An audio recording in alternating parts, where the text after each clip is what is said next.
The research vessel drifted in silence, far from any mapped route or safe corridor. Its engines were dark, its lights dim, and its long silver body turned slowly as if space itself was deciding what to do with it. No stars shone nearby.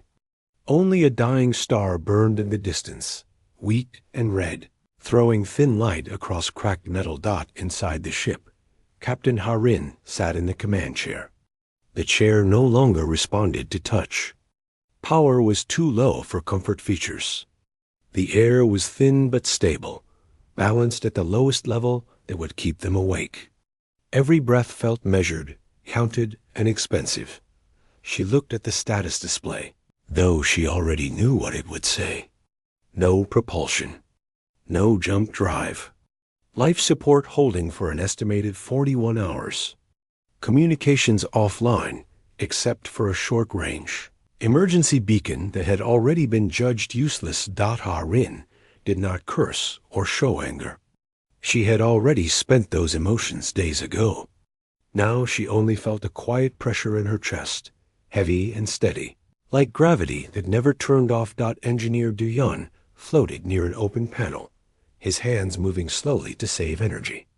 His face was marked with small cuts from when the hull had ruptured. He had sealed most of the damage, but not enough to bring the ship back to life. "It will not restart," he said calmly. "I have checked every path. The core is dead." Harin nodded. "You have done enough." Navigator Taesu was strapped into a seat nearby, staring at a star map that had lost all meaning. The routes were there, bright lines connecting worlds full of life. None of them passed close enough to matter. They marked this region as stable, Taesu said. The charts were wrong. They often are, Harin replied. In the medical bay, Ji-yoon moved quietly between the remaining crew. She checked pulse readings and oxygen levels, offering small adjustments and calm words. There were no major injuries left to treat. What remained was time, and time was something she could not heal. The vessel had been sent to study rare radiation patterns near the dying star. The mission was considered low risk. No escort was assigned. When the star flared without warning, it tore through their shields and burned out their drive in seconds. Their distress call went out immediately. It had been answered only once. The Galactic Coalition replied with a single data burst, clean and official. Rescue probability below acceptable threshold. Resources unavailable. Mission classified as lost. No apology was included. After that, space returned to silence. Harin remembered reading about older species who believed the universe listened to last words. She did not believe that. Space did not listen. Space waited. She activated the ship-wide channel. Her voice carried softly through the corridors. "All crew, this is Captain Harin. There will be no further system recovery. We will conserve power and remain calm. Personal logs are permitted. No one is required to remain on duty." No one replied, but she felt their understanding. Dune secured the panel and pushed himself toward the wall, locking his boots in place. "I am sorry," he said, not looking at her. "You kept us alive longer than expected," Harin said. "That matters." He nodded once. Taesu closed the star map and powered down his console. "Strange," he said quietly. "All my training was about movement. I never learned how to stop." Ji-yoon joined them on the bridge. She carried a small case with medical injectors, now mostly unused. "I can sedate anyone who asks," she said. "Light sleep. Less fear." Harin considered it. "Offer it," she said. "Do not insist." Time passed slowly. The ship creaked as temperature shifted. Tiny particles struck the hull like distant rain. Each sound felt louder in the quiet. Harin opened her personal log. Recording lights flickered weakly. "This is Captain Harin of research vessel Array," she said. "We are adrift near a dying star. Our mission has ended. The crew acted with discipline and care. If this log is ever found, know that we followed every protocol. We trusted the charts. We trusted the system. She paused, then added, "We were wrong to trust that help would come." She ended the recording. Yun created a small meal from the last ration pack. They shared it in silence. The food tasted flat, but warm. For a moment, it felt almost normal. Tae-Soo spoke again. "Do you think anyone will ever pass this way?" "Statistically," Harin said, "no." He smiled faintly. "I thought so." Ji-yoon checked the oxygen gauge. 39 hours, she said. They returned to their places. Lights dimmed further to save power. The ship became a dark island in endless black dot as hours passed. Thoughts grew louder. Memories surfaced without warning. Home cities. Training halls. Faces left behind. Harin stared out through the main viewport. The dying star pulsed again, weak but stubborn. She felt a strange connection to it, something refusing to vanish quietly. The emergency beacon remained active, sending a simple old signal into the dark. No encryption. No priority codes. Just a pulse saying someone was here. No one believed it would matter. Space did not answer. The ship drifted on, waiting for the final systems to fail, waiting for the silence to finish its work. The ship continued to drift, turning slowly as if guided by an unseen hand. Inside, time lost its shape. There were no shifts to change, no tasks left to complete. Only waiting remained. Captain Harin woke from light sleep when a soft tone echoed through the bridge. For a moment, she thought it was a dream. The ship had been quiet for so long that any sound felt unreal. The tone came again, short, weak, almost shy. She pushed herself upright and checked the main panel. The screen flickered, lines of static dancing across it. One symbol blinked in the corner. Emergency beacon activity. She whispered. Do-Yun stirred near the wall, eyes opening at once. "That should not happen," he said. "The beacon has been active the entire time." "This is different," Harin said. "It shows feedback." Ji-yoon floated into the bridge, her movements careful. "Feedback from where?" Harin did not answer at once. She increased the display gain, forcing more power into the dying system. The screen sharpened just enough to show a faint return pulse. "It is being reflected," Harin said. Something touched the signal. Tae-Soo joined them, disbelief clear on his face. "Reflected does not mean received," he said. "Debris can bounce signals." "Yes," Harin agreed. "But debris does not answer." The pulse came again, clearer this time. A simple pattern. Not coalition standard. Not any known alien format. Do-Yun leaned closer. "It is crude," he said. "Very old design. No compression. No language marker." Ji-yoon felt her chest tighten. "Is it alive?" Harin did not allow herself to hope. "It means something is out there." They rerouted power from non-essential systems. The lights dimmed further, but the beacon interface stabilized. A thin line of data crawled across the screen. Tae-Soo read it aloud slowly. "Unidentified vessel detected. Signal weak. Attempting manual lock." The words hung in the air. "Manual," Do-Yun repeated. "Who uses manual locks anymore?" No one answered. The response took several minutes. Every second felt stretched thin. Finally, another message arrived. "Distress signal acknowledged. Hold position." Ji-yoon covered her mouth. Her eyes filled, but she said nothing. Harin forced herself to breathe slowly. "Reply," she said. "State condition.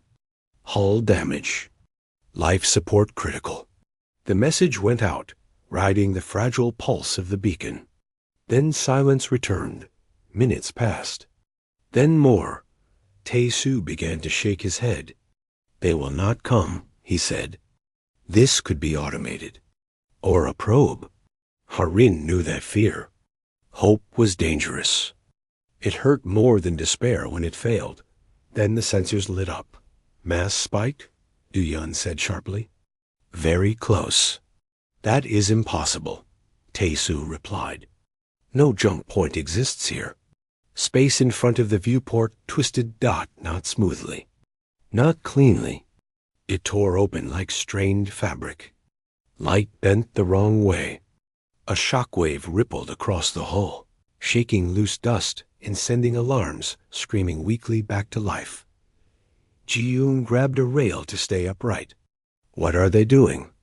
Harin stared as a ship emerged from the distortion. It was smaller than coalition vessels. Its shape was uneven, patched, and scarred. Plates did not match. External modules were bolted on in ways no regulation allowed. It looked damaged. And it had come anyway. The human ship settled into space with visible strain. Blue arcs of energy crawled across its hull before fading. Several external lights failed at once. They burned their jump too close, Du Yun said in disbelief. That should have torn them apart. A new transmission arrived, this time clear. This is human vessel Wayfarer, the voice said. It sounded tired but steady. We see you. You are not alone. Ji-yoon let out a sound halfway between a laugh and a sob. Harin answered at once. This is research vessel Array. We are without propulsion. Life support failing. There was a short pause. Then the human voice returned. Understood. We are moving to assist. Tae-Su frowned. They did not ask for clearance. Harin watched the human ship maneuver. Thrusters fired in uneven bursts, correcting constantly. They did not ask for permission, she said quietly. They asked if we were alive. A visual channel opened. The screen showed a human bridge, smaller and crowded. The humans wore simple suits, patched and worn. One man stood at the center, dark hair pulled back, eyes focused. I am Captain Jamin, he said. We will stabilize you first. Then we talk. Harin inclined her head.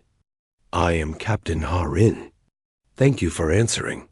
Ji-min gave a small nod. Someone had to.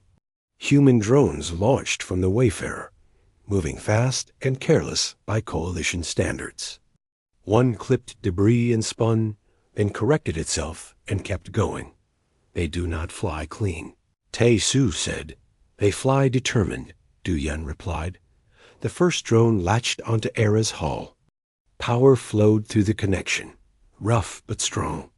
Lights inside the alien ship brightened slightly. The air felt warmer. Ji-yoon checked her display. Oxygen stabilizing, she said. Heart rates normal. Hope entered the ship quietly, like light returning after a long eclipse. The human captain spoke again. We cannot tow you yet. The star is unstable. We will share power and keep you alive. Why? Harin asked before she could stop herself. Jae-min looked at her through the screen. Because you were left, he said. And because we heard you. The channel closed. As humans returned to work. Harin sat back slowly. Around her, her crew stared at the screens. The lights, the proof that the silence had been broken. Tae-Su whispered. They came for us. Yes, Harin said. Outside. The dying star pulsed again, brighter this time. Two small ships floated near each other in its light. Linked by thin lines of energy. The universe had finally answered. Not with permission, but with humans. The connection between the two ships held, though it trembled with every pulse of power. Inside the research vessel, systems that had been dark for days now glowed with weak but steady light. The hum of life support returned, soft and almost gentle.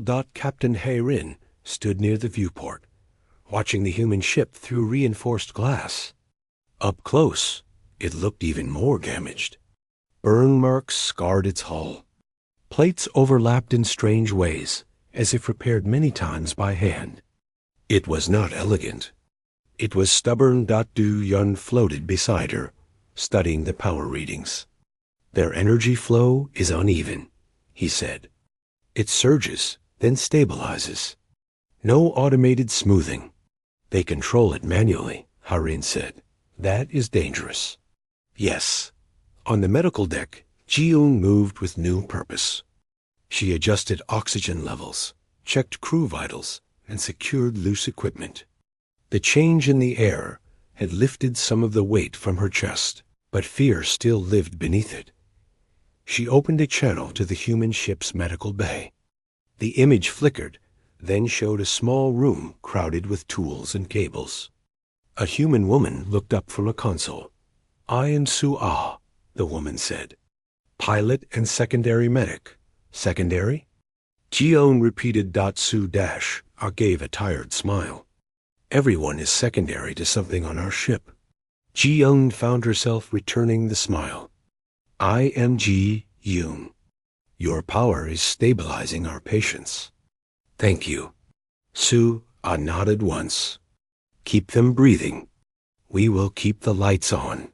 On the human bridge, Captain Jae-min watched sensor data scroll past. Half of it was warnings. Core temperature rising. Hull stress beyond safe margins. He ignored none of it, but he did not pull away. Hyun-woo. The systems officer worked beside him, fingers flying across cracked screens. "If the star flares again," he said, "the link will overload." "Can we dampen it?" Jae-min asked. "Not cleanly. Can we do it at all?" Hyun-woo hesitated. "Yes, that is enough." The dying star pulsed again, brighter than before. Radiation levels spiked. On array, alarms sounded, stronger this time. Tae-soo grabbed the navigation rail. "Trajectory drift," he said. "The star's gravity is shifting." Harin turned to the channel. "Captain Jae-min, our position is degrading." Jae-min answered at once. "We see it. We are adjusting." The human ship fired thrusters hard, pulling against the link. The strain echoed through both hulls. Du-yun stared at the numbers. "They are absorbing the pull," he said. "They are placing themselves between us and the star." "Why would they do that?"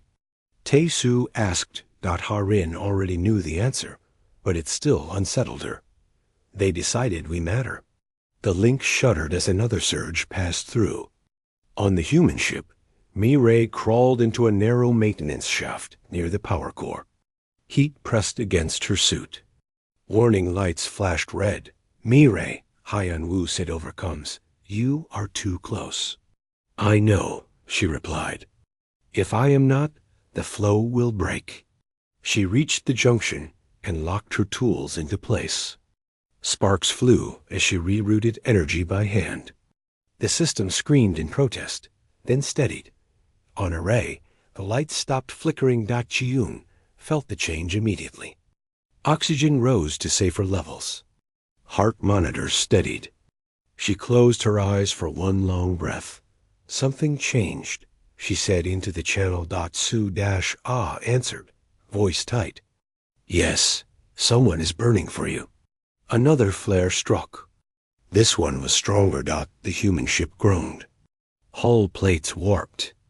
A section of external armor cracked free and drifted away. "Captain," Hyun-woo said, "we cannot hold this forever." Jae-min nodded. "We only need long enough." "Long enough for what?" "For them to live." On the alien bridge, Harin felt the ship steady for the first time since the disaster. She watched the human vessel take the brunt of the radiation, its shields flaring and dimming. "They are damaging themselves," Du-yun said. "Sever the link, now." Harin shook her head slowly. "They will not." She opened the channel. "Captain Jae-min, your ship has taken critical damage. Disconnect." There was a pause. When Jae-min spoke again, his voice was calm. "If we disconnect now," he said, "you will drift back into the star." We accept that risk, Harin replied. So do we, Jamin said. Silence followed. Broken only by the hum of shared power. Tae-Soo watched the star through the viewport. In our training, he said quietly, we were taught that humans were unpredictable. Harin answered. We were taught that meant dangerous. Yes. Outside, two ships remained bound together, one shielding the other from the dying sun. On the human ship, Mireille finally pulled herself from the shaft, her suit scorched. Su'a helped her to a seat. You are alive, Su'a said. Barely, Mireille replied. Smiling, the flare subsided. Radiation levels dropped. The worst passed. Both ships drifted, scarred but intact. On Array, Harin lowered herself into the command chair. For the first time since the disaster, she allowed herself to believe they might survive. She looked at the human ship again, floating close, wounded and unyielding. The silence between stars had been broken, not by power, but by choice. The quiet after the flare felt heavy, like the space itself was watching. Both ships floated close, bound by lines of power and trust. Systems on the research vessel were stable for now, but every reading carried a warning beneath it. Captain Harin remained at the command chair, hands resting on the armrests. She could feel the vibration through the frame, faint but steady. Life had returned to the ship, but it was borrowed life. Du Yun reviewed the latest data. Their power feed is holding, he said, but their core temperature is rising again. Harin nodded. They cannot keep this up. Tae-Soo checked the star's behavior. The flare cycle is changing, he said. The intervals are shorter. That means we have less time, Ji-Yun said from the doorway. She had come from the medical deck, her face tired but focused. Everyone is stable. Weak but stable. Harin opened the channel to the human ship. The image appeared after a brief delay. Captain Jae-min stood on his bridge, one arm braced against a console. Behind him, sparks flickered from an open panel. Captain, Harin said, your ship cannot continue shielding us. Jae-min did not deny it. I know. Then we must find another way. Jae-min glanced at his crew, then back to her. We are working on one. Hyan-Woo stepped into view. Your jump drive is dead, he said, but your structure is intact. Yes, Du-Yun replied. Barely. Hyan-Woo continued. Our jump drive is damaged, but not destroyed. We cannot jump with full mass. Harin understood at once. You want to move us first? Jae-min nodded. We push you out of the danger zone. Then we follow, if we can. If you can, Harin repeated. And if you cannot? Ji-min met her eyes. Then at least one ship survives. The words settled over the bridge like frost. That is not acceptable. Harin said. Jae-min gave a small, tired smile. It is realistic. Du-Yun stepped forward. There may be another option, he said. Our auxiliary thrusters are weak, but functional. If we combine them with your push, the load on your drive will be lower. Hyan-Woo's eyes widened. That could work, he said. It would still hurt. When does it not? Jae-min replied. The plan formed quickly, built from risk and thin margins. The human ship would align behind the research vessel. Power would be rerouted from non-essential systems on both ships. At the right moment, between star pulses, they would fire together. There would be no second attempt. On the human ship, Mireille lay on a bench near engineering, her suit removed. Burns marked her arms, but she waved off concern when Su'a checked her. You should rest. Su'a said. I will after, Mireille replied. Everything. Su'a looked at her. You really think this will work? Mireille shrugged. No, but I think it might. Su'a laughed softly. That is very human. On Array, Ji-Yoon moved through the crew quarters, securing straps and checking seals. She stopped beside Tae-Soo. "You are shaking," she said. "So are you," he replied. She did not deny it. Harin returned to the viewport. The dying star filled more of the view now, its surface boiling and cracking. It looked angry, like something that refused to fade quietly. "Perhaps it hates being ignored," Tae-Soo said, following her gaze. "Perhaps," Harin said. "Or perhaps it simply is." The countdown began. Power transfer stable. Hyan-Woo reported. "Auxiliary thrusters responding," Duyin said. "Crew secured." Ji-Young confirmed. Jae-min's voice came through the channel, calm and clear. "On my mark." The star pulsed again. Radiation spiked, then dipped.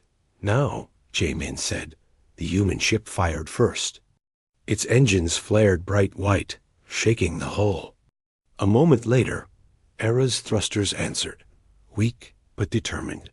The force slammed through both vessels. Harin was thrown back into her seat as gravity surged. Warning lights flashed across the bridge. "Hold it," Duyin shouted. "Do not let it twist." The ships accelerated together, dragging against the star's pull. Space warped slightly at the edges of vision. On the human ship, alarm screamed. Hyan-Woo fought to keep the jump core aligned. "Core instability rising," he said. "We are past safe limits." Ji-Min did not look away from the forward display. "Keep it together." Mi-Ray dragged herself back to engineering and locked into position. She rerouted flow again, pain sharp and bright. "I have you," she said through clenched teeth. The star flared one last time, a violent surge reaching out like a hand. The research vessel lurched, then broke free. Momentum carried Array forward, away from the dying star into darker and safer space. The pull weakened. "We are clear," Tae-Soo said, disbelief filling his voice. Cheers did not come. Everyone was watching the human ship. Wayfarer lagged behind, its engines sputtering, its shields failing. "Jump window closing," Hyan-Woo said urgently. Jae-Min looked at the distance between the ships, then made his choice. "Prepare jump," he said. "Short range, but the strain, do it." The human ship vanished in a burst of distorted light. For a heartbeat, the space beside Array was empty. Then the human ship reappeared, tumbling, scarred, but alive. Both vessels drifted together in the quiet beyond the star's reach. On Array, Harin closed her eyes. They were not safe yet, but they were no longer waiting to die. The space beyond the dying star was darker but calm. No alarms sounded. No violent pull twisted the ships. For a long moment, both vessels simply floated, as if unsure whether they were allowed to rest. Captain Harin remained seated, listening to the steady hum of systems that were finally working for her, not against her. She felt tired in a way that reached deep into her bones. "Confirmed status," she said quietly. Duyin checked the panels one by one. "Hull integrity stable. Life support at safe levels. Thrusters responding." He paused, then added, "We are alive." Tae-Soo let out a slow breath. "Clear trajectory," he said. "No immediate threats." Ji-Young closed her eyes for a moment. When she opened them, there were tears there, but she did not wipe them away. On the other ship, the situation was less calm. Wayfarer drifted unevenly, rotation slowly correcting as damaged thrusters fired in short bursts. Inside, the air smelled of burned metal. Several lights were out, and emergency panels glowed red. Captain Jae-Min sat heavily in his chair. "Report," he said. Hyan-Woo looked exhausted. "Jump core intact, barely. Power reserves low. Hull damage across multiple sections." Sua helped Mi-Rai into a seat near engineering. "She needs rest," Sua said. Mi-Rai waved her off weakly. "After we know they are safe." Ji-Min opened the channel to Array. The image of Captain Harin appeared, steady and composed despite everything. "You did it," Harin said. "So did you?" Jamin replied. There was a short silence, filled with understanding. "You saved our lives," Harin said. "The Coalition will hear of this." Jamin shrugged slightly. "They always hear after." Harin studied him. "Why did you come?" Jamin considered the question. "Because the signal was there," he said. "And because no one else answered." That answer stayed with her. Repairs began slowly. Human drones assisted both ships now, moving between hulls with careful precision. Du Yun worked alongside Haiyan Wu through shared schematics, both men focused and silent. Their methods were different, but the goal was the same. Ji-Yun coordinated medical care across both crews. She was surprised by how easily the humans adapted, how they asked questions instead of assuming. Su'a listened closely, adjusting treatments without pride or hesitation. Time passed. The fear faded first, then the tension. What remained was exhaustion and something warmer beneath it. As systems stabilized, Harin recorded another log. "This is Captain Harin of Research Vessel Array," she said. "We survived.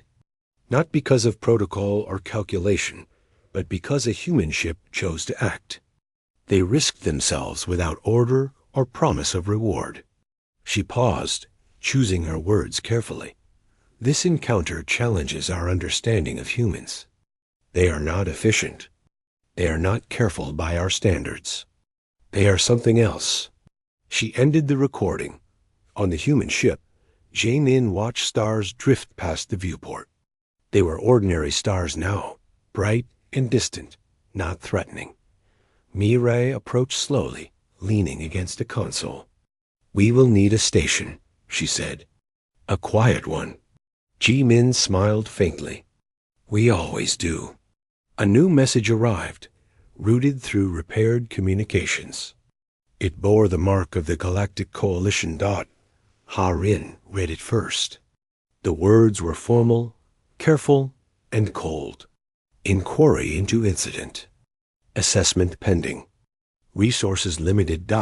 She forwarded it to Jamin without comment. He read it, then laughed softly. "That sounds about right. What will you do?" Harin asked. "We will dock somewhere," he said. "Fix what we can. Fly again. And if they question your actions?" Jamin met her gaze through the screen. "Then we will tell the truth." Harin nodded. "I will do the same." The two ships prepared to separate, their connection no longer needed. The moment felt heavier than expected. Ji-Yun stood beside Harin on the bridge. "I do not want to forget this," she said. "Neither do I," Harin replied. The clamps released. The power lines detached. Wayfarer drifted back slightly, then steadied. For a moment, the two ships faced each other in open space, no longer bound by survival. "Only by memory. Safe flight," Harin said. "Stay alive." Jamin answered. Wayfarer turned and engaged its engines, slow but determined. The human ship moved away, scarred and damaged. Yet still moving forward, Array followed on a separate course. Its path now clear. As distance grew between them, Harin felt the weight of the universe settle back into place. It was still vast, still uncaring, but it was no longer silent. Somewhere among the stars, humans listened. They listened for signals too weak to matter. They listened for lives already written off. And when they heard the call, they answered, not because they were ordered to, but because they refused to let the silence decide who was left to die.